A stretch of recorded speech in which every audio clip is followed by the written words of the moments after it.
name is Rafa Shams. I'm AEN's Director of Communications and Programming, and I'm very pleased to welcome all of you to AEN's first webinar of the 2022-23 academic year. Today's webinar topic is the 2022 Israeli elections, implications for the Academy and US campuses. As you all know, on November 1st, Israelis went to the polls for the 5th time in less than 4 years, and former Prime Minister Benjamin Netanyahu is set to return to power at the helm of a narrow right-wing parliamentary majority. To help us analyze and contextualize these developments, and particularly important for AEN's purposes, to think about the implications of a new right-wing Israeli government on campus discourses about Israel, we've put together a really fantastic panel of 3 AEN faculty members who are experts on contemporary Israeli politics and society. I won't go through their bios and achievements in detail because that would take up the majority of our webinar time, but we have with us Yael Aronoff, who is director of the Serling Institute for Jewish Studies and Modern Israel and the Serling Chair in Israel Studies at Michigan State University. We have Donna Robinson Divine, the Morningstar Professor Emerita of Jewish Studies and Professor Emerita of Government at Smith College.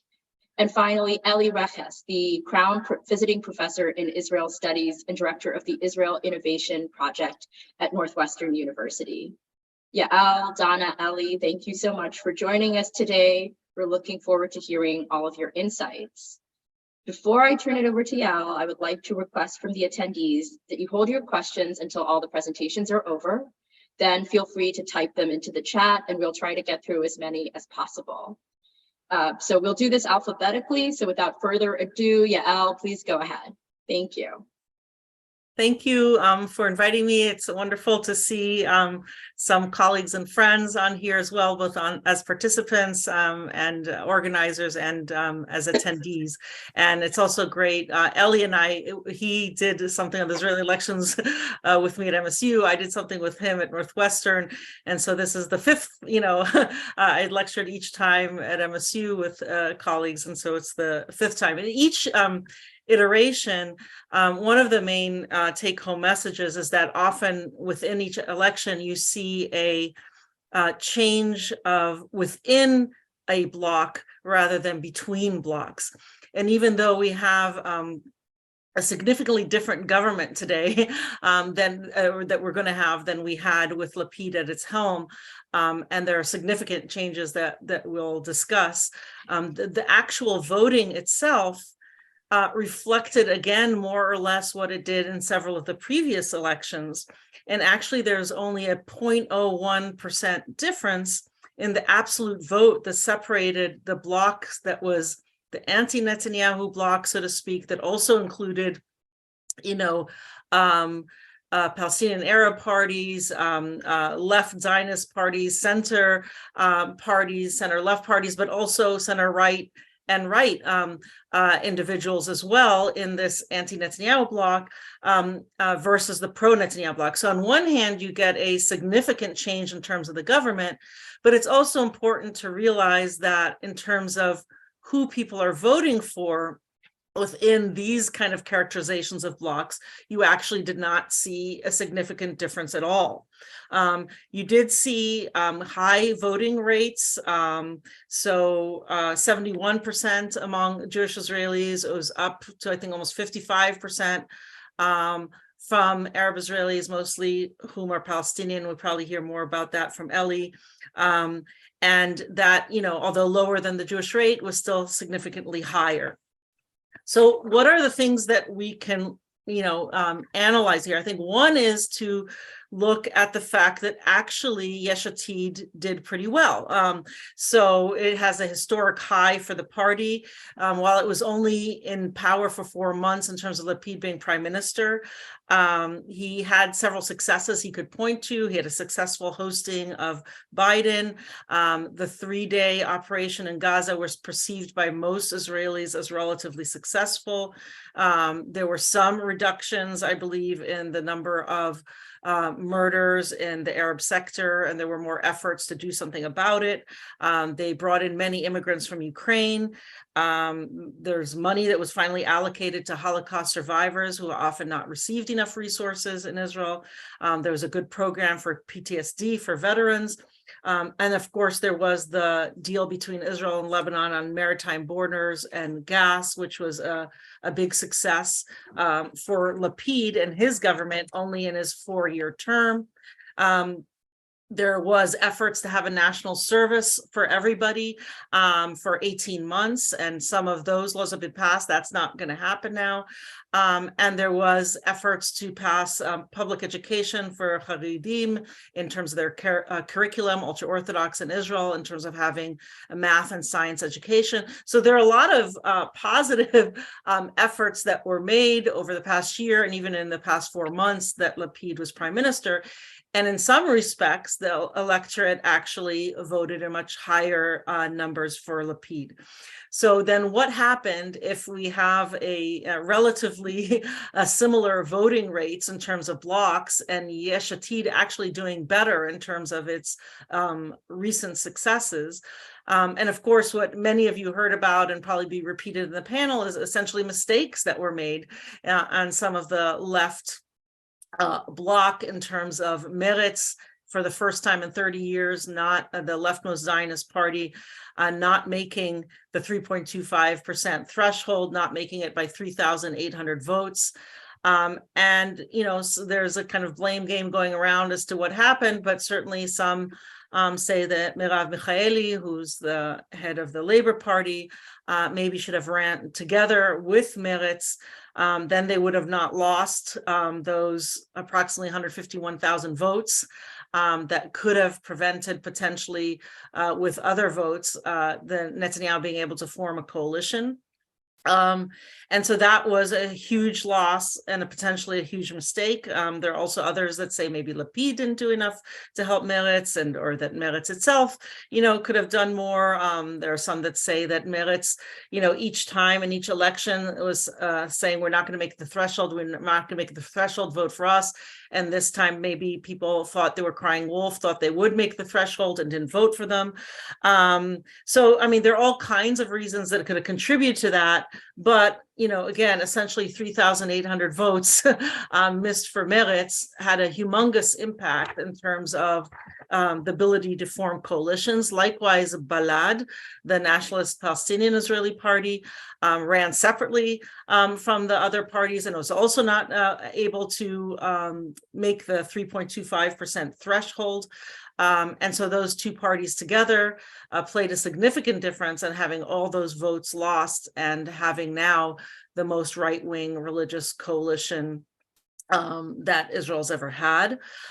In terms of, you know, there are so many explanations, of course, why the left of center in general has weakened over many years in Israel, and that, you know, part of what plays into it is stagnation of the peace process, the perception that there's no partner, not fully recovering from the second intifada from 2000 to 2005, in which if people are feeling like even if they support a two-state solution that it's not right around the corner, then they sometimes ask, why should we vote for Meretz and Labor and others? Continuing violence, continuing lack of unity, you know, among the left and left center, and so forth. So there are many contributing reasons to a weakening of that over time. So we have, you know, for the first time, a coalition. We haven't seen the coalition deal yet that Lapid and others are asking for, but it appears to be a coalition between the Likud, Netanyahu's Likud party, United Torah Judaism, ultra-Orthodox Ashkenazi party, Shas, ultra-Orthodox Mizrahi party, many of whose members aren't ultra-Orthodox. I know Miriam Elman has written about Shas as well, and the Religious Zionism Alliance. So, and the main rationale, you know, for this coalition, of course, is Netanyahu trying to avoid ending up in jail in terms of his indictments and being on trial for corruption, fraud, and breach of trust. So the number one thing driving him is his own personal political survival in attaining the prime ministership again, but primarily to pass laws whereby a sitting prime minister would not be prosecuted for breach of trust and fraud, and so that he could minimize it with these parties, all who want to minimize the check that the Supreme Court has on Israeli democracy, right? So that they could pass other laws that would be to his personal benefit again. And so that is the unfortunate driving force, it seems to be, in the formation of this current coalition. And of course, it's the Religious Zionist Alliance, which has gotten the most attention because it's really the most disturbing alliance that we've seen probably in any Israeli government up to now, where we have Bezalel Smotrich, the National Union Party, Itamar Ben-Gvir of the Otzma Yehudit, Jewish Power, and Noam, a reactionary family values list, which Netanyahu forged and rescued in order to ally together precisely in order so that they could come to the government and pass the laws that he needs to be passed to stay in government. So he in terms of his own goals, was very successful in doing that. And that's, of course, the opposite of what happened in terms of Meretz and Balad not being able to ally with the parties that they had to ally with. And so they were successful in cobbling things together. It's very disturbing because they are ultra-nationalists, they're racist, they're homophobic, fascist, they incite violence. I think they're a danger to Israel. Ben-Gvir, as a teenager, incited against Rabin. Until 2020, he had a picture of Baruch Goldstein in his office or his home. Of course, we know Baruch Goldstein murdered 29 Palestinians while they were praying in a mosque. He admires Mary Kahana. He has called for annexation, deporting those disloyal, not investigating settlers who commit crimes against Palestinians, and having the IDF, as we've seen in the news just this week, pushing them to show less restraint, for the military and police to show less restraint, especially against Palestinians.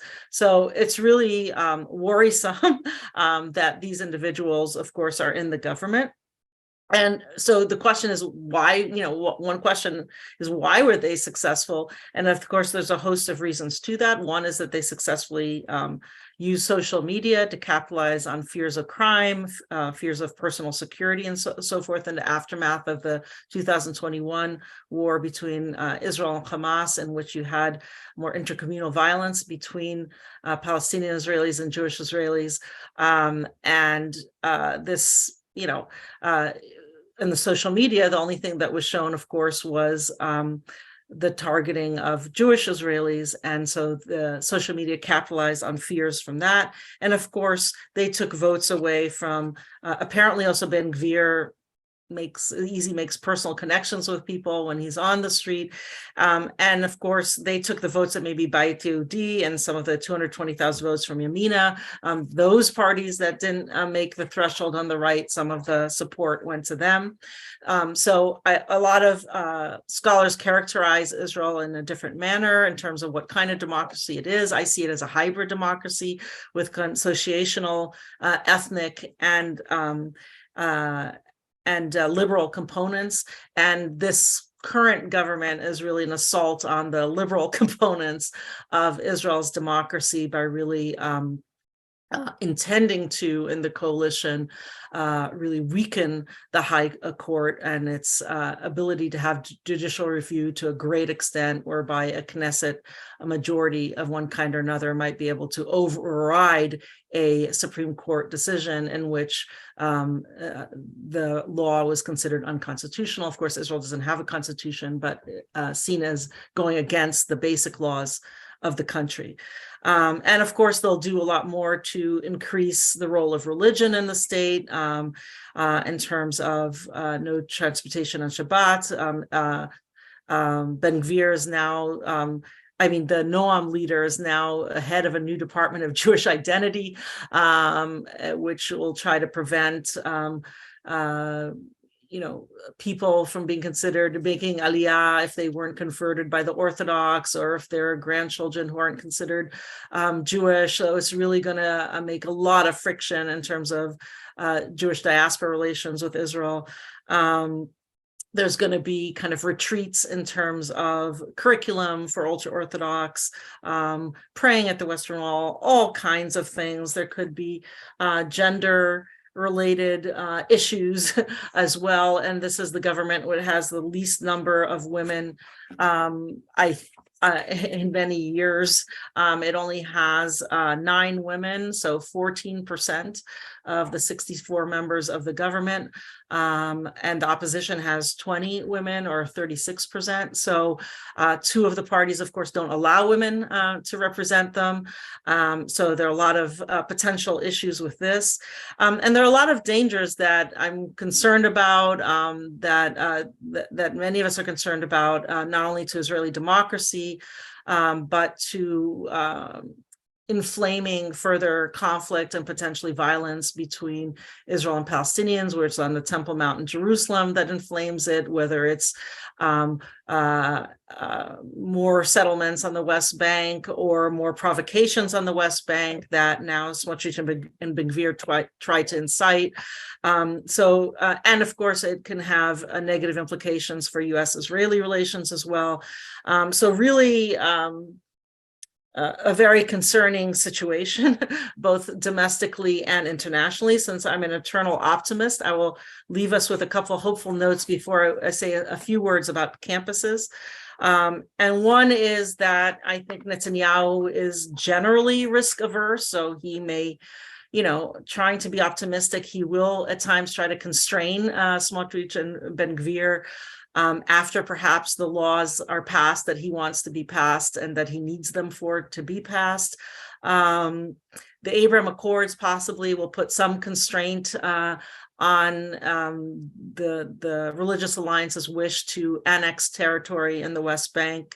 And he won't want to have too much of a deterioration, perhaps, with U.S. relations. It could be that his own government, even though now it has a solid 64, may break up for a variety of reasons over time that we've seen in Israel. So maybe it'll last 6 months, a year, 18 months, but potentially not necessarily the 4-year term. And it could be that, given the perhaps unexpected nature of this government among many of the Israeli electorate, that in the next election, you'll even have a much higher turnout in terms of Arab Israelis, Palestinian Israelis, among those who are supporting the center and center left, or more pragmatic right. And so one could expect a real backlash to this current government and voting behavior in the next government, and lessons learned in terms of uniting parties instead of splintering parties. And another, hopeful sign perhaps is Ra'am seemed to do very well, who wanted to integrate in the coalition government. That could have signs for the future as well, in terms of perhaps greater integration again in coalition governments. Anshel Pfeffer wrote in an op-ed, and I agree with his assessment, that maybe one sign for optimism is that in 1988 there were 65 Likud members, and 4 years later Rabin was elected. Now, a lot of things have changed since then, so it's not an automatic thing, but it just points to, especially when the voting actually wasn't very different itself, it does point to some reasons to retain some kind of optimism for the future, that this is not a deterministic, permanent change necessarily. In terms of potential implications for the campus, of course, our job is to just educate about the complexity of Israel, and I don't think here or any of us would want to hide any of the real concerns we have about the current government. And I think being frank about that is what we need to be doing in our courses and lectures, and not cover anything up. That being said, I think that there is real reason for concern on campuses. Already there's been, I think, a real shift on campuses in terms of Israel, that there is greater demonization of Israel. There's greater anti-Semitism related to Israel on college campuses. it's really a cause for concern, and things have really shifted given, I think, especially the Gaza wars and other things. So I think, for instance, in my classes, I do sometimes simulations of Israeli-Palestinian peace negotiations and research papers related to them. And I have students often write down kind of which so-called side, and I often say one shouldn't feel like they have to take a side they know more about or empathize more about. And it used to be that maybe a third of my class would be more empathetic or knowledgeable about Israel, a third a little more empathetic or knowledgeable about Palestine, and a third neutral. This time I have a class of 32. There are only 3 students that were more empathetic, slightly so, towards Israel. And again, that doesn't mean, many of us are critical, very critical supporters of Israel, and it's not necessarily good or bad on its own, but it just gives you a sense of the climate. Yesterday, I was giving a guest lecture in my colleague's course on Jews and anti-Semitism as to when lines can be crossed or questions can be raised as to when, even though the vast majority of criticism of Israel is very legitimate and appropriate and is not anti-Semitic, when those lines are crossed. And the questions I receive from the class isn't Israel committing genocide? Isn't Israel apartheid? Isn't Gaza the world's biggest concentration camp? And this is in a class of students who choose to take a class on Jews and anti-Semitism. So I think that, that in itself, you can have conversations, and I had conversations about all of those things, but I think it tells you where students are from social media in terms of how they're perceiving Israel. And we might have differences on that, but I think all of our goal is to actually have an academic analysis of Israel that includes its complexities and is not shy about its flaws and critiques and our criticisms, but also look at it in its whole and its context. And I think this points to just a greater need to continue education about having courses on Israel, visitors on Israel, study abroads on Israel. We have in MSU 4 study abroad programs. We have 4 visiting scholars, 3 Israelis this year. We have 4 study abroad programs to Israel, 1 STEM in the fall, 1 in the spring related to entrepreneurship, our long-term one in the summer at the Hebrew University, which is an 8-credit one on history of Israel and immigration and diversity in Israel. And we have a music study abroad as well in May going to Israel. By the way, all these study abroads are open to students all across the United States who can take our program. So if you're teaching at a university that does not offer study programs to Israel, please, feel free to contact me at aronoffy@msu.edu, and we'd be happy to give you information for your students about that. I think one way as well in educating about Israel is stressing the diversity of opinions in Israel, because I think one of the problems is people perceive Israel in a very monolithic way. So looking at, not all Israelis support, Ben Gvir or support Netanyahu. There's a lot of diversity of opinion. And I also think that sometimes drawing analogies between the US and Israel, although you have to be very careful because there's many, many, many differences, but looking at the role of populist nationalism, of social media, of some politicians that we have running in our society who challenge liberal democracy and so forth, making some of those analogies sometimes makes it easier for students to understand some of the things happening in Israel, even though it's a very different context, and that it allows them to have another vehicle for kind of framing things and looking at things. And then lastly, I know that AEN has been involved in this as well, but I think that one thing beyond educating about Israel that we can do, because there is increase in anti-Semitism on college campuses, as have more incorporation of Jews and anti-Semitism in diversity, equity, and inclusion efforts at universities, and to have more education on anti-Semitism in universities. We've been doing a lot on that at MSU. So we wrote our own guide, our faculty, staff, and students on anti-Semitism for the MSU community that used a lot of examples that happened at MSU. We have had over 100 incidents, even though I think we actually have a much better climate than many other universities. We have annual forums where we hear students' experiences. We've had over 100 incidents. And so therefore we use examples from MSU MSU, and we have our own guide tailored to MSU. It's now on the DEI resource website. We have residential advisor trainings, and we've also joined forces with Muslim studies, and we have education about anti-Semitism and Islamophobia for all residential advisors, workshops at different units. And we're just kind of continually trying to have more and more and more education and to have it integrated into the university.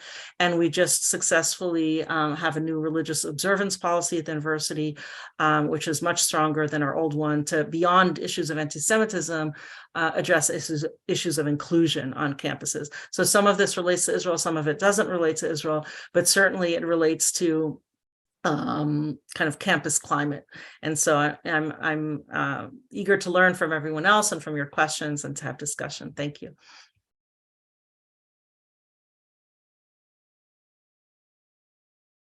Thank you so much, Yael, for your characteristic mix of realism and optimism, and for your practical guidance on how to talk about these often fraught issues on campus.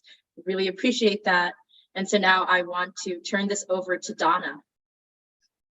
Okay, what I'm going to do is to talk about the election in three parts. How did Netanyahu win? What are the consequences? What are the challenges for this government? And domestically, and then thirdly, what are the consequences that might go beyond the borders of Israel? So how did Netanyahu win? I think the fact that Netanyahu is a graduate of MIT and understood numbers and statistics, understood the challenge of a 3.25 threshold for entering the parliament. And so his brokering of the religious Zionist and Jewish Power and Noam party, his forceful merger of that party, was to ensure that no votes would be wasted. And we know in this election, in this fifth election in 3+ years, there were hundreds of thousands of votes that were wasted. And I'll talk about that in more detail in just a minute. So that was, he understood what was necessary procedurally. He also paid enormous amount of attention, or a good deal of attention, to turning out the vote in Likud strongholds. You could say there's a kind of Likud local machine in many areas, many towns of Israel, and that boosted the turnout. In some of the past elections, Likud did not do well because people stayed home. And here he made that effort to produce an election where every vote cast for people who supported him as prime minister counted. He also, by reaching out to this kind of extreme right, particularly Ben Gvir, injected a kind of energy into the campaign that 5 elections really diluted, or coming to the 5th election, the energy in terms of the campaign really only got going in the last 2 weeks after the season of Jewish holidays, and 2 weeks before the actual election. And the person who injected, I'm sorry to say, the person who injected a lot of energy into the campaign was Itamar Ben Gvir. He was everywhere. And in the last couple of days, he was even able to get on a helicopter and travel from one place to another. he campaigned in Arab areas. He had flyers in Arabic, speaking to the issue of security. Another point I'm going to return to in a second. And his jingle, as I've told some people, building on a well-known children's tune, was people were singing it humorously all over the place. So there was an energy that came into the campaign in favor of Netanyahu as prime minister, as the next prime minister. Additionally, you had a convenient time when the yeshivot were back in session, and when you can have people enrolled in yeshivot go out and make sure that people get to vote. So he had let's say a ground campaign that really no one in the opposition rivaled. So let me talk a little about why the change government, the government of Bennett and Lapid, lost. Number one, they couldn't forge unity. Yael spoke about the fact that Meretz and Labor didn't run together, although they had what's called a voting surplus agreement, which was helpful. But the divisions in among the Arab parties were so bitter that they didn't even sign voting surplus agreements, which would have at least helped in possibly in one seat or another. With 64 seats in the Knesset backing him, Netanyahu has what's called a comfortable working majority. If he had lost 1 or 2 seats, it may have been less comfortable and more fragile. But I think one of the most important reasons why Lapid and others lost is that there were 3 people running in different parties: Lapid, Gantz, and even Merav Michaeli, whom I met a couple of times and liked personally. But even Merav Michaeli couldn't look in a mirror without seeing prime minister. So they were all, in a sense, running against each other. There was no unity in the opposition, forgetting about a joint, running jointly. There was no unity in message. There was Gantz saying in the last couple of weeks in interviews that, in fact, Lapid would never be able to form a government, and only he could form a government when Lapid and Netanyahu failed. So they were essentially saying that the most they could do was perhaps block Netanyahu and go to a 6th election. If you wanted to end the cycle of elections, your only choice was Netanyahu, and that's by agreement, more in the campaign, at least, of more than simply the folks supporting Netanyahu. Then there was the question of issues. The security issue, I mean, we tend to focus on the Palestinian Israeli clash in the West Bank or over or within Jerusalem, and surely that's a serious issue. But there was a general feeling of insecurity that came from the riots in 2021 in so-called mixed cities, but there was also a sense that when there was a lot of violence on the roads, there's enormous numbers of road rage incidents that take place, and with some fatalities. There are rocks thrown here and there on buses. So there was a general feeling of insecurity, and no one fully, Gadi Eisenkot tried to address it, but in a very complex kind of way.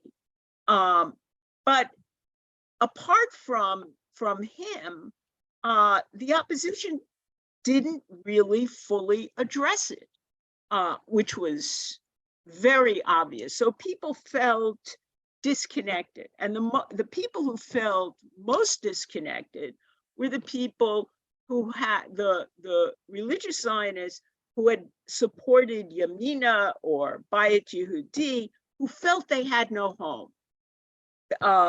Bennett, after doing what I think was a remarkable job, one of the things Yael didn't mention in her fantastic overview was that they passed a budget. After several years of not being able to pass a budget, they passed a budget. They helped the economy recover from COVID. The need to recover from COVID, if you know the history of plagues from the 14th century on, you know that enduring and experiencing a plague is a trial, both for the economy and the political system, whatever the political system is. And I think we're seeing that worldwide now. And in Israel, they did Avigdor Lieberman did an excellent job of producing some stability. But even Avigdor Lieberman couldn't forget about his grievance with Yair Lapid's intervention in the teacher strike. I mean, in not consulting him on whether to go to an election, whether there was a way to avert an election. So there was incredible disunity that helped Netanyahu. So, okay, what are, again, I said to the people organizing this that I thought, oh, by November 30th, we'd know who was in the government. We'd have all this, the agreements, the coalition agreements signed. We'd be able to say something concrete.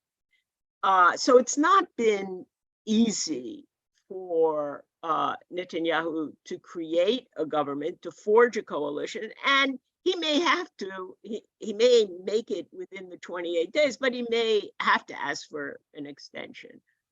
And that's because part of the issue, and part of the issue that I think the change government responded to, but really didn't, could have exploited, could have used in their campaign, was to rebuild state institutions. You need institutions. I don't have to explain to this crowd that Israel as a state relies on the integrity, the institutional integrity of an army. The police are, and the army, with the rise of violence and the configuration of this kind of violence, both institutions are strained. Both institutions in some ways are doing what they shouldn't be doing. Sometimes the army is being asked to do police duties. Sometimes the police is not trained enough, doesn't have enough people to do what it needs to do. And so in an ironic way, Ben-Gvir was the only person who mentioned violence. Now his solutions are awful, but he mentioned the issue that lots of people felt was an issue, and that counted for something in the voting. Whether Ben-Gvir as minister of a newly named national security ministry will be able to reshape or elevate and expand the professionalism and the operations of the police is a very big question. He's never held anything like that. Bezalel Smotrich, on the other hand, was once Minister of Transportation, I believe, and presumably knows how to administer, which makes him very dangerous because he's an ideologue. And, you know, I don't know, it's hard to believe the rumors if he has even a 2-year role as Minister of Finance, will he siphon off one thing or another? But Netanyahu faces a challenge, first and foremost, of creating a government that can do its job, let's say, that can implement its job. Yael mentioned the various legal challenges or legal indictments against Netanyahu. And some of the reasons for reforming the High Court are not entirely relevant to helping him escape in one way or another from the consequences of these indictments. There have been feelings that the court, I mean, you have to remember this is a parliamentary system. This system was not designed by Madison and Hamilton to have institutions check one another. So the Supreme Court has cleverly, and I think with enormous, deserves enormous credit for pushing the Supreme Court to protect liberals, minorities, civil rights, that wasn't built into the non-existent Constitution, isn't necessarily built into even the process of passing basic laws. Basic laws can be passed, I think there are some 14, they can be passed very easily. They can be passed by a majority, sometimes even a majority of the people who are attending. So it's not the kind of process to reform, to get an amendment to a constitution passed in the United States. It's not the same system. And there are democracies without judicial review. You know, I think the Netherlands for a long time, Great Britain didn't have that. But still, the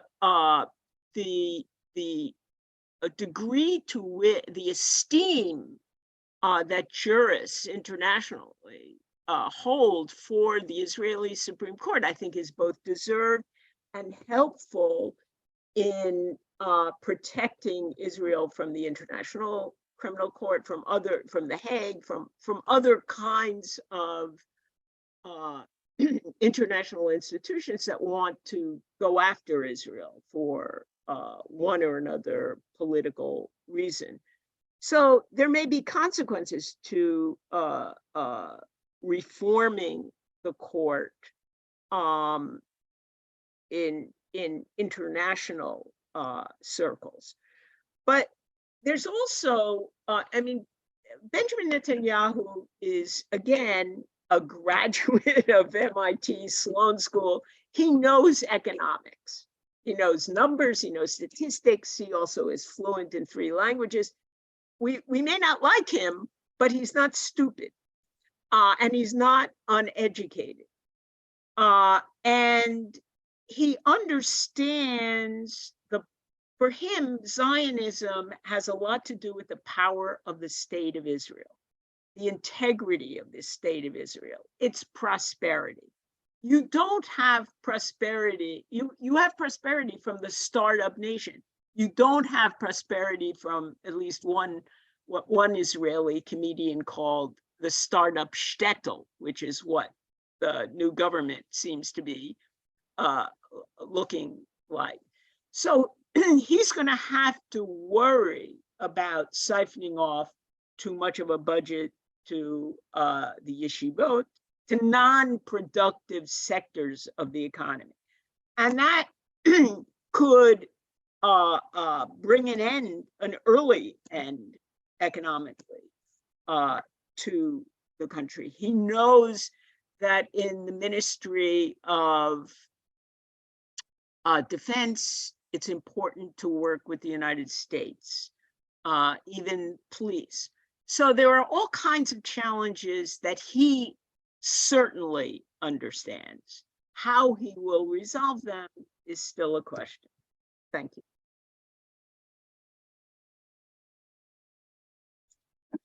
Thank you, Donna, for providing all of this additional context as to why Israelis voted the way they did and the potential for a more pragmatic outlook for Israel going ahead.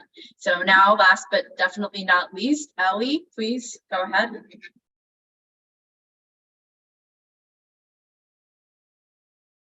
Okay, I think I'm unmuted. Am I okay? Can you hear me? Yep. Can you hear me? Yes, Okay. we can all hear you.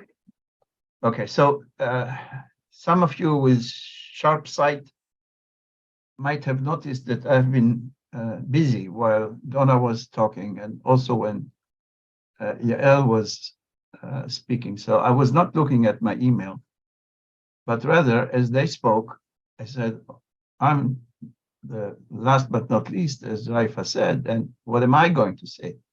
Because so much has been said and analyzed and reviewed that not much is left for me. So I rearranged my comments, and as Yael knows, we've had a webinar just last week with David Horowitz. I was only the moderator, but I definitely prepared myself to many of the central questions that really preoccupy us. So what I want to do is not give a learned and organized talk like Yael and Donna did. They did the job. I mean, there is very little that I can add, but rather highlight and emphasize a few points that I think are important. So I want to begin with one major observation.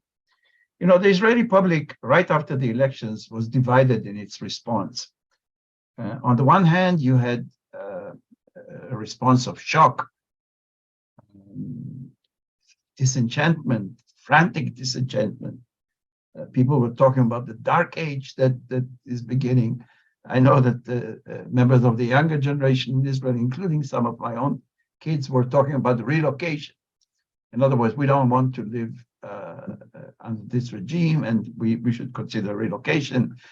Talks about the independence of the state of Tel Aviv, where most of the secular vote came from. But on the other hand, what we have witnessed, and we should emphasize this, great satisfaction with the results of the, and you're right, Yael, in analyzing the nuances of the numbers. The difference was not that great, but you know what counts is the end result and what kind of a government we have and how are the seats in the Knesset been divided. So I'm saying, on the other hand, the response was of great satisfaction. This is the truthful reflection of the people's will and of Israel's political landscape. And I agree to that. And I think that we need to get used to the idea that what we have today is a authentic reflection of what Israel's polity looks like and where the trends of the political parties and the political orientations are heading towards. I see it as a sea change in the Israeli political landscape, with, you know, a unexpected right-wing majority. We cannot overlook the fact that the Israeli so-called left hardly made it. I mean, Meretz is erased. Meretz is gone. totally merits that 10, 15, 20 years ago under Yossi Sarid was a solid segment of the Israeli political scene. They're gone. And labor, with endless accusations of she did that and she did that, but they're also diminished to an almost insignificant element in the political map. So this is my first comment, and we should take it into account, and we should get used to the idea that this is what the Israeli voters want. You can say Bibi's team, not Bibi's, endless explanations, but this is the real, and of course, I'm making this statement not just to make a statement, but to look at the implications of what it takes for maybe, I don't think any government, and Yael and Donna, you're more acquainted with the history. I don't think any government outlived its term, the full 4 years. But, you know, we were expecting a draw. We were expecting a deadlock. No, this didn't happen. There is a government, a solid government, much sought after in the last 2 years when we had endless repetitive elections, as a solid 264. Now, I'm not taking a position, don't misunderstand me. I'm just trying to analyze the situation. It's not that I'm happy or unhappy. It's totally irrelevant. So it's the point. Second point, the sea change. I definitely consider what has happened as a major change that should be looked at in this way. My third point is a question that I raise regarding the new government. So yeah, I mean, most of the Israeli press deals now with the implications of Ben Gvir and Smotrich and what they'll do, and this is where most of the attention is focused on. But I'm asking a different question, which pertain to Netanyahu, and I appreciate your notes, Donna, on Netanyahu, and I'll come back to that. It's my 6 points, and I'm looking at the clock, and I'm aware of the time. So, how is this government going to deal with the major issues that preoccupy the Israeli society from, for example, the socioeconomic side, the inflation, the housing problem?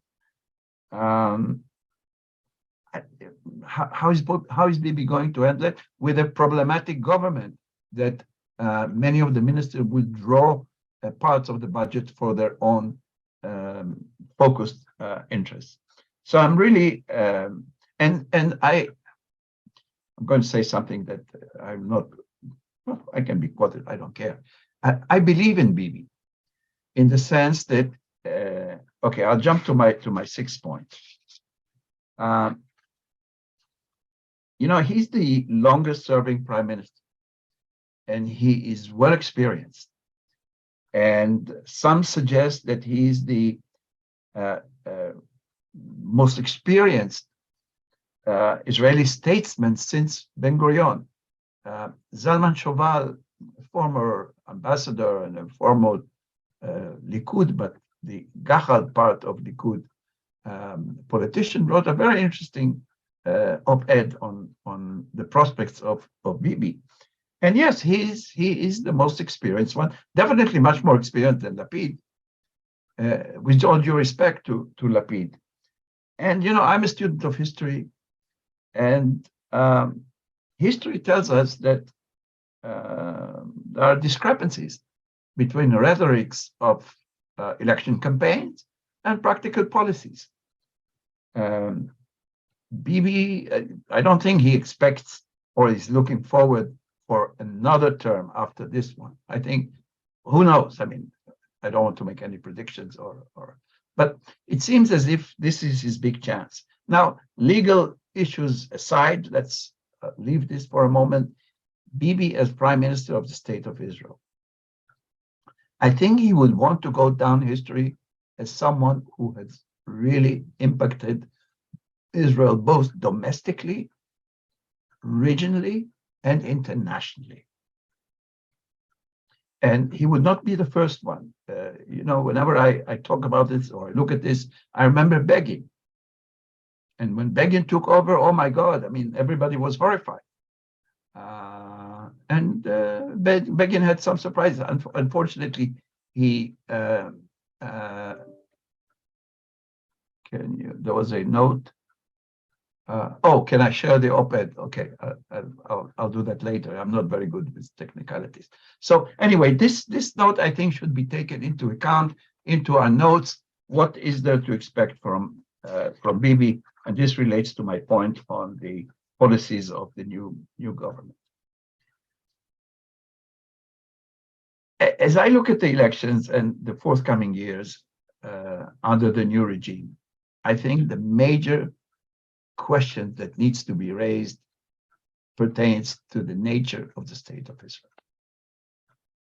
Now, even though it's not in the proclamation of independence, when you look at official Israeli sites, such as the Ministry of Foreign Affairs, or maybe even the Knesset, Israel is being described as Jewish and democratic. This has been the phrase that has been growingly used in the last 2, maybe 3 decades. We are a Jewish state, which is a unique phenomenon to begin with. I find it sometimes difficult to explain to my colleagues, non-Israeli, non-Jewish, what is Jewish, why is Israel's nature determined by its religion? But anyway, the prevalent definition was Jewish and democratic. And interestingly, Bibi reaffirmed the other day, I think when he came to President Herzog, his commitment to the, quote, to the democratic process in a sovereign democratic state of Israel. Will these two elements persevere? I don't know. I mean, I don't want to repeat what Yael and Donna have described so eloquently and so in detail about the new partners, the hawkish right wing and what it entails. You said it all. And on the other hand, the strengths of the religious parties, the strengthening of the ultra-Orthodox parties, Shas and United Torah Judaism, which I'll just repeat it quickly. They want to revoke the state recognition of reform conversions, ensure that their communities continue to avoid military service, allocate more money to subsidize full-time yeshiva students, no soccer, apropos soccer World Cup, no soccer on Saturday, even though this is something that I think Smotrich brought up, not the religious party, but I'm sure that they are happy about it. So, will Israel remain Jewish and democratic? Someone wrote, I think it was Michael Gordis, or would Israel turn, instead of Jewish and democratic, Jewish and Jewish? And I think this provides us some food for thought. By the way, related to that is the fate of the judiciary. I don't think that this was mentioned by, or maybe it was mentioned in brief by Donna and Yael. One of the big questions is what's the fate of the judiciary? David Horowitz, who was our guest in our webinar, spoke about the tyranny of the majority. That's the terminology he used. Will the judiciary system retain its independence? Will the coalition succeed in reducing the power of the Supreme Court? And of course, allow Bibi to escape his legal difficulties. Which brings me to my 5th point, and this is the Arab vote. Now, what happened here is really interesting, and I'm sure will generate a lot of new commentaries and new research into what happened here. So, the Arab parties had put immense efforts in trying to get the voters out. Really huge efforts. Somebody said not 100%, 150%. And indeed, the voting rate went up. If I'm not mistaken, the voting rate in the Arab sector was 55% compared to 46% in the previous election, which is a significant rise. Why did they try that much to get the voters out? Because the United Arab List mostly, and Ram, of course, but Ram didn't have to try that hard, and I'll say a word about it in a minute. They had hoped that, according to the general trend and orientation of the Israeli voter, as was speculated prior to the election, they, number one, want to prevent the rise of the right wing, and number two, to become strong enough in the Knesset so that they can impact what they hoped would be a center-left government with their significant number of seats in the Knesset, and thus be able to influence and impact the fate of the Arab sector. But this, of course, didn't happen. And one of the problems is, and this also relates to what happened prior to the election, is the almost eternal inner division within the Arab sector and within the Arab parties. This is a malaise that they could not overcome. There were talks, there were divisions. There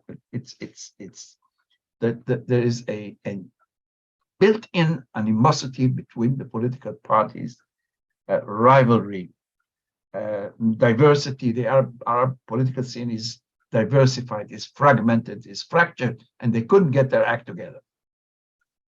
And the best example is, of course, that Balad went on its own and almost made it. A word about Balad in this respect.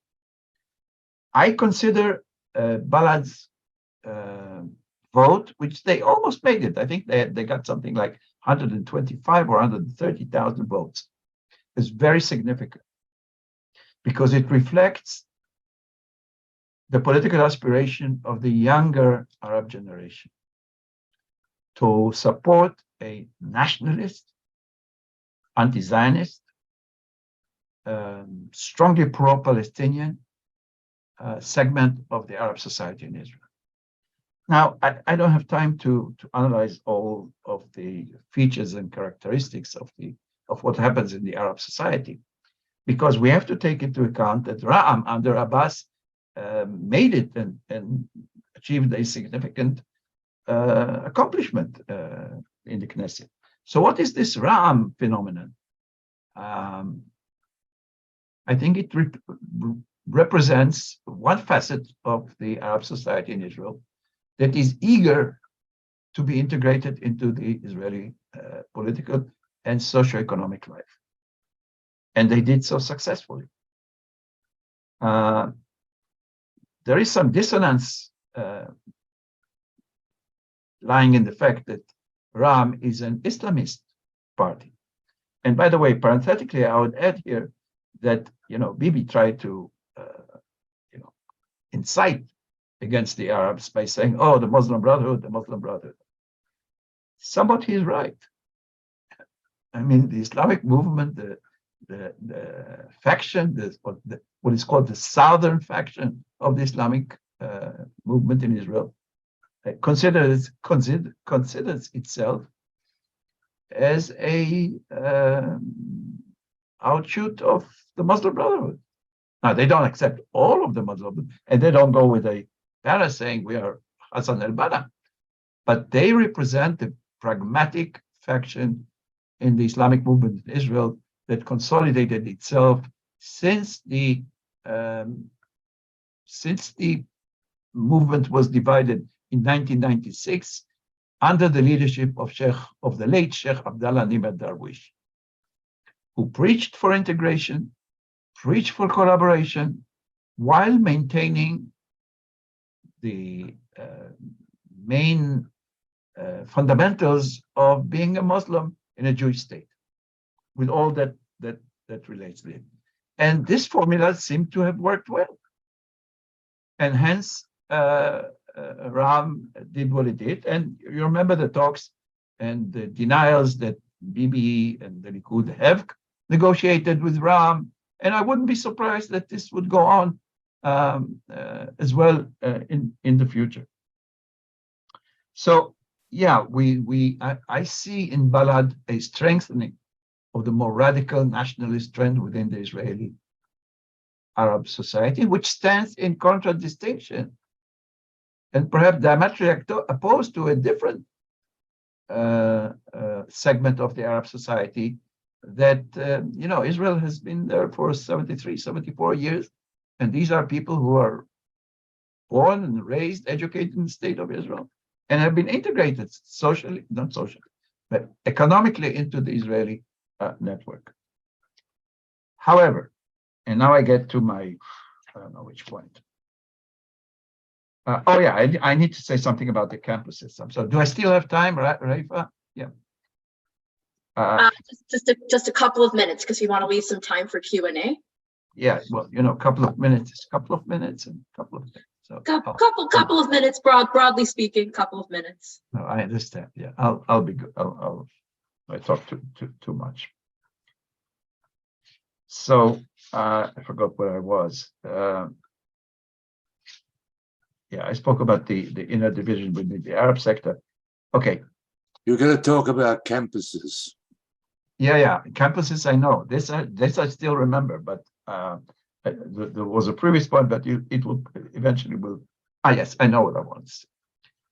In a way, the radicalization of the Arab sector, minor, small, but I suggest to everybody, follow Balad, follow Sami Abu Shahada. We are in for surprises. Now I relate this to the Palestinian scene, to the Israeli-Palestinian scene. It doesn't look good. I mean, we are seeing the wave of rising terror acts in the West Bank. Gaza is still quiet, but the situation can deteriorate easily. And the point, and I'm mentioning it not only in the sense of how Israel is going to deal with the Palestinian, and my predecessors in the talks all referred to Ben Gvir and the inflammatory rhetorics, and God knows what will happen under Ben Gvir being the Minister of Police and Internal Security. It's inconceivable. But yeah, let's wait and see. But I want to go back to the Arab sector. I wrote once many years ago that if a match is being thrown on Temple Mount, on Al-Aqsa, Nazareth begins to burn. At October 2000, if this element of strengthening of radical happens, I think we should wait and see. Last but not least, the campuses. So, number one, Yael, I want to congratulate you on what's happening at MSU. I'm really impressed with all your activities. And here at Northwestern, the situation is totally different. Israel studies is small, minimized. The number of courses taught on Israel is small. I myself have diverted. I shifted, as you know, the orientation towards STEMs, towards science, technology. I'm all into water technology now, and we're doing great things. No time to talk about this. However, as we have seen in the last couple of weeks, the Students for Justice in Palestine have woken up, and very viciously, I should say, with the huge signs from the river to the sea. And there were statements by the president, by the vice presidents of equity, and so on, what have you. The point is that we are heading, I believe, if the situation will escalate in the West Bank and Gaza, which might well be, it will be reflected in the campuses. The anti-Israel wave, the anti-Jewish wave, the anti-Zionist wave, the anti-Semitic wave. You can look at them each separately, but you can integrate them all together. Is on the rise and will eventually, if I may prophesize for a moment, will strengthen. And the question is, how do you answer it? So MSU really, I mean, I really appreciate all the efforts you do. Here at Northwestern, I mean, things haven't escalated yet, but it might well be. And the problem that I realized is that people don't know what is it all about. People were asking, what's wrong with from the river to the sea? So it might be, and there are many Israeli Jews who support the idea of a one binational state. So what's wrong? Why are you so? Of course, they don't know that Hamas, for example, when it states from the river to the sea, they mean basically eliminating the Jewish state of Israel and setting up an Islamic state and so forth. So there's a big gap in knowledge which needs to be addressed, and I'll stop here. Thank you so much, Elie. And I want to say that, you know, despite you saying that, you know, Yael and Donna had covered a lot of what you wanted to say, the amount of very, very important information you provided about both the internal divisions in the Arab sector and the implications for for campuses from what's happening in Israel. It's very, very valuable. So thank you for that. And I want to mention, Elie was downplaying how much work he's done at Northwestern to really revolutionize the concept and broaden the concept of Israel studies from political science and history and religion to science and technology, to really give students and faculty and administrators at Northwestern a perspective of Israel that they might not have had the opportunity to explore. So I wouldn't downplay that in the least. So now we're open to questions. I welcome anyone to write that into the chat.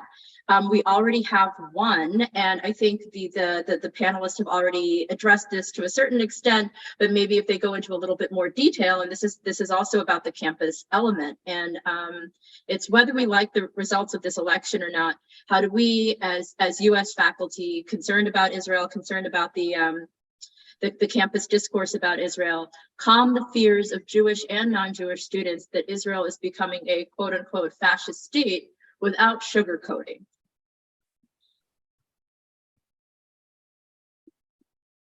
Anyone who wants to? I guess we can all address it, but my sense is to do exactly what we were doing together for the past hour and 15 minutes, but to have students and faculty and staff on campuses being able to listen and engage those conversations, basically to be frank about our analyses, but in doing so, it also shows the complexity of what's going on, and contextualizing it, right, so that it's not treated in an exceptional way, although it's unique in several dimensions, but always trying to contextualize it for people and engage them in the questions and challenges and questions they have in a frank manner. And I think by doing that, that's what we do as academics. That's the best way forward, is through that education about that. And then secondarily, you know, sometimes when guidance can be given as to, you know, what kind of lines should be refrained from, right, at a very minimum, old anti-Semitic tropes, and then we can get into other conversations so that people are aware that many people are aware of those tropes. They're not aware of they're using it. They're not aware of when it's used against Israel. So I think just education, academic education, and on Israel, and then also being involved in DI efforts on campus in both those ways, you know, is to basically for all of us to keep doing what we're doing and to do even more of it, I think. Thank you, Yael. Yeah, just if I could yes, add 2 points. One of the things about reactions to elections in Israel from the losers is to, you know, from the parties that lost, is to speculate, as I mentioned, on how awful it's going to be, and, you know, just to create a scenario of expectations of decline and fall. And by and large, there have only been 2 elections in Israel where what the opposition expected, disaster, took place. Of all the elections, 1977, Begin was kind of moderate, moved to Egypt. In 1981, in his re-election, you could say, as a preface to the Lebanon war, that there was a disaster because Moshe Dayan, the moderating forces had either moved away or died. That's true as well of the right's reaction to the election of Yitzhak Rabin in 1992 with the Oslo Accords, that their doomed scenario occurred. But for all the other elections, by and large, expectations were not fulfilled. So I think what Elie said about Netanyahu and history may well take hold. Although there are, as Elie himself also pointed out, there are serious problems with the Palestinian issue on the West Bank, with the occupation, with Gaza. Those issues have to be addressed at some point. How they're going to be addressed, we can differ about that. But when you look at Israel, even with all the with all the incidents of violence and the difficulties, there's far more integration, participation, joint endeavors between Arabs and Jews in Israeli society all over the place than there is conflict. And that's important to remember. Thank you, Yeah, Donna. Yeah. and Donna, I agree with you. May I? Yes, please. I fully agree with you regarding the state of Jewish-Arab relations. There is more to it than there is less to it. However, the situation can be ignited overnight. And then what you realize that all those bridges that have been built dissipate. And, again, I'm a student of history and I can only look at what happened in the past. So let's bear this in mind. As to the question of what can be done, there is an institute, at least from my perspective, there is an institutional structural problem here. Take what happened at Northwestern most recently. So the story began with Students for Justice in Palestine. This is the student group. And the response came from Hillel and other pro-Israel student groups, but there is no faculty group that can address it. I mean, an institutional faculty group. So who is there other than individually to protest, to write letters to the administration, to the president, to the vice president, to God knows where?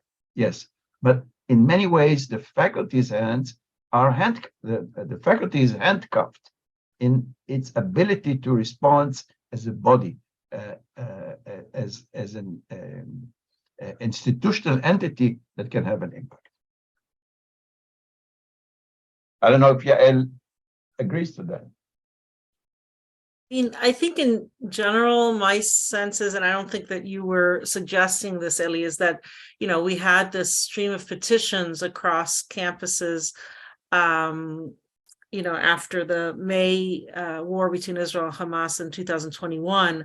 And I don't think with something like this, necessarily like petitions or counter petitions, like in an incident like it happened at Northwestern, are useful. It's rather like people like yourself who might privately talk to the vice president, media people, in terms of people talking privately as to what trying to influence perhaps the messaging of the administration, and depending on everywhere they may or may not listen, or listen to different degrees, but have input, let's say, into that messaging. Perhaps in those particular incidents, maybe privately rather, as to petitions and counter petitions, but I think each institution operates differently and within different, and each incident is different, so it's hard to make generalizations, yeah.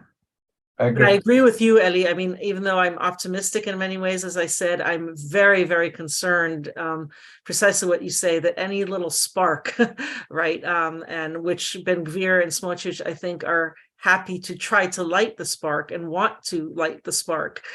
So let's say they try lighting 8 sparks and only one of them, becomes a fire, then it's a matter of time between one of their sparks is going to light a fire. And I'm deeply concerned about that. It doesn't have to happen in any deterministic way, but I'm deeply concerned about that. Thank you, Yael. Just being cognizant of the time, I want to move on to another question. A faculty member, she was recently in Israel, and there was a lot of discussion about equal rights and equal responsibility. And I think this aligns with what the two of you were just discussing about Jewish-Arab relations. Where do you see this issue going with the new government? And I can combine what the concerns of another member, especially considering both the Jewish extremism of Smotrich and Ben-Gvir, but also some of the more extreme Muslim Brotherhood ideology that some Israeli Arabs might adhere to. So, keeping that all in mind, what do you see as the future of Jewish-Arab relations and structure? Is this addressed to me?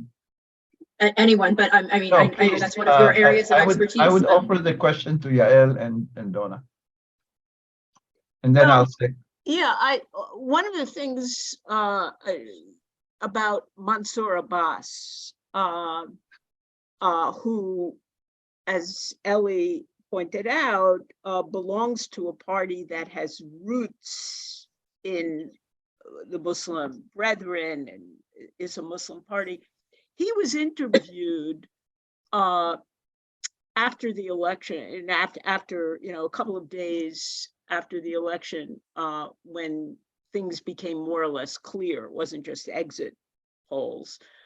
And they were, if you know Israeli news programs, people are screaming at one another, and you have to listen underneath the screams to figure out what people are saying. But he was asked specifically about whether his Muslim ideology, let's say, would move him to support some of the homophobic, awful positions of a party like Noam. And he said, I thought it was very interesting. He said, I don't want to talk about my religion. I don't want to talk about these issues. I want to talk about infrastructure, hooking up to electrification, getting access to the budget that the Arab communities are entitled to. By the way, he's the second Islamist, if we want to use that term, to want to be pragmatic. An Islamist tried to get elected to the municipality of Jerusalem to get access to steering budgets for community centers in parts of Jerusalem. So it's not that just belonging to, let's say, a movement that has its roots in Islam or in Judaism that necessarily means you have to be antagonistic to others and not pluralist.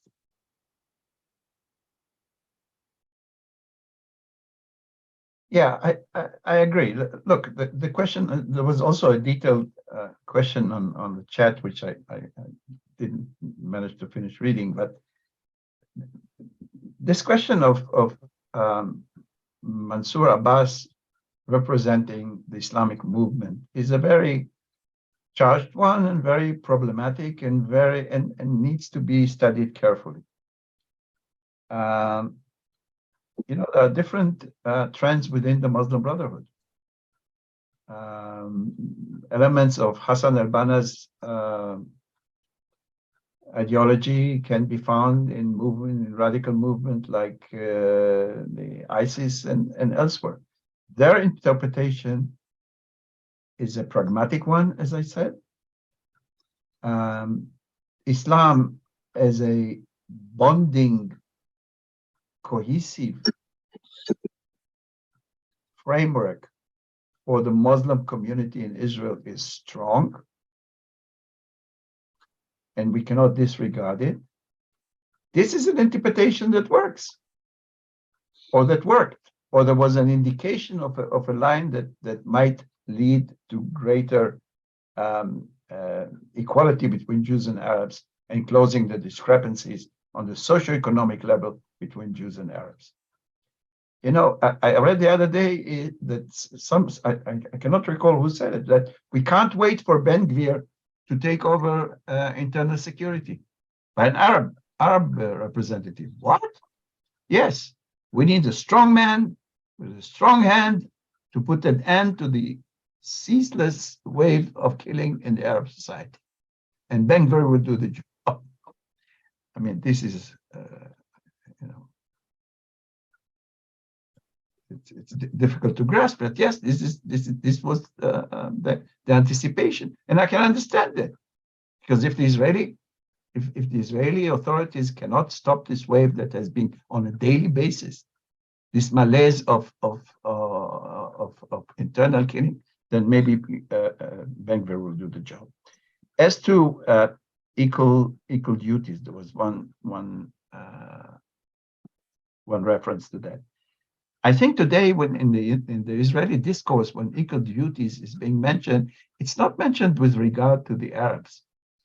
The Arabs are equal citizens. The law of return doesn't pertain to them. The issue that oftentimes comes to the discourse is the military service. So if you really want to be equal to the Jews, you need to serve in the army as well as every young. Does the Israeli political establishment want to draft the Arabs? It's ridiculous. Of course, this is not a pending issue, and even if it is being endorsed, it's not feasible.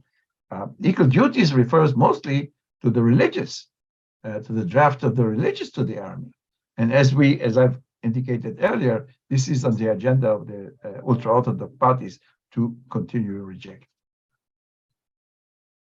Thank you. Can I say so something much. about the ultra-Orthodox? Just one minute. Yeah, Ultra-Orthodox- we could stay for a couple extra minutes just because this is such a deeply engaging conversation. Okay, the ultra-Orthodox rabbis are facing continued loss of ultra-Orthodox people. I'm not saying that they're going off to eat pork or to leave the fold, but there are groups that want to work, that have taken on more roles in working. There are women who've criticized halakha and the way they're treated as agunot sometimes, and for all sorts of reasons. So the rabbis, like a political establishment, sometimes political leaders don't really represent what the people want, and the rabbis want control. Their bargain for the coalition is to give them enough money so that they can retain control of their societies, because there's more and more integration among ultra-Orthodox into general Israeli society.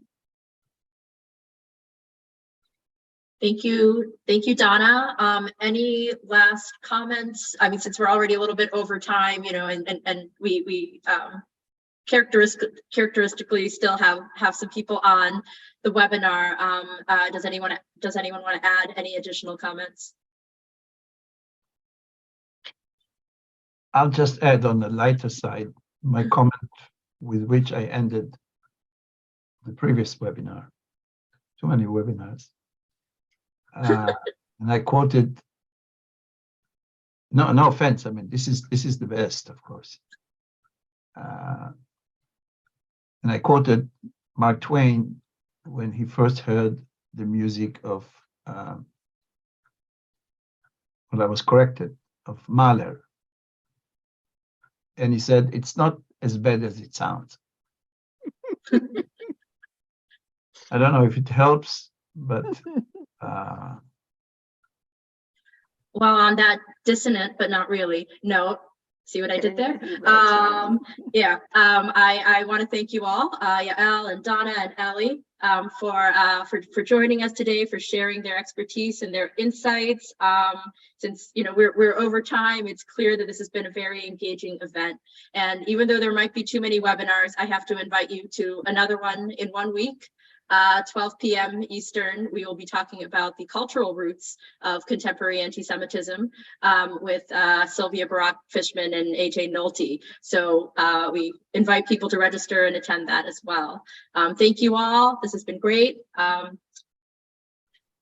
Thank you. Thank you. thank you. Good luck. Thank you.